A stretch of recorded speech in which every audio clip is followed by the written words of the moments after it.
Chapter 1. The Flesh.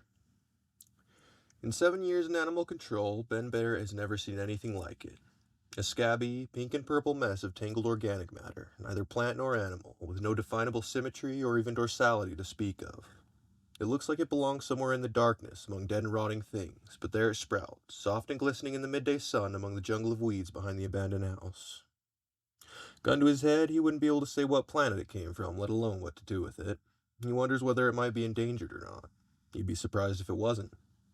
If it's something that belongs here, whatever belonging even means in the context of suburban biodiversity, he could get in a real heap of trouble for trying to dig it up.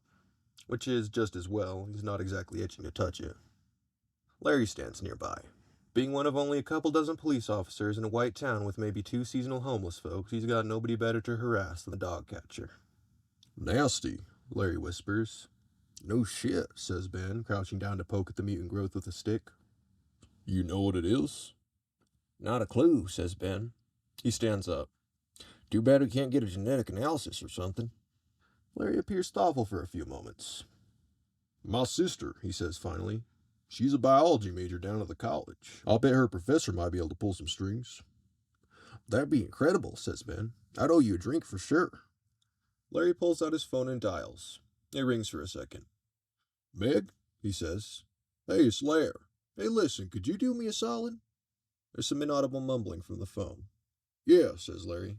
Yeah, sure, I'll call her right after this, but there's something I think you might be interested in out here.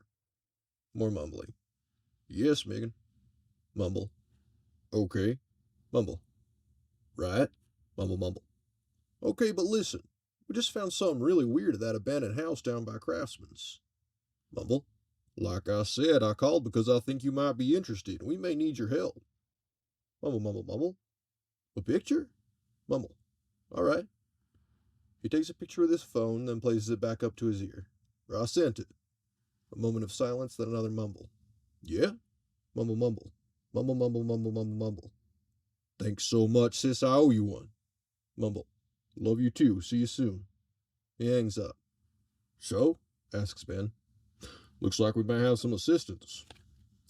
Larry's sister arrives shortly after with her college professor, Dr. Carpenter. He's a short man dressed in tweed and silk with an air of unwasted experience, wielding a leather briefcase full of testing equipment. He dons a pair of latex gloves and bends down to inspect the tumorous lump, walking around it 3 times and gently prodding it with his finger.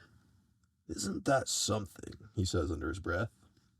He then uses a scalpel to scrape off a layer of the fleshy cyst's bruised-looking skin.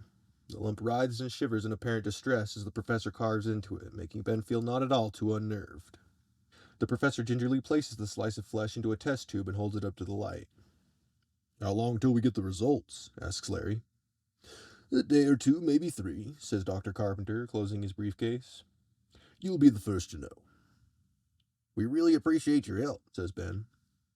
Dr. Carpenter smiles and returns to his car with Larry's sister. Remember to call Mom, Megan calls to Larry, shutting the door behind her.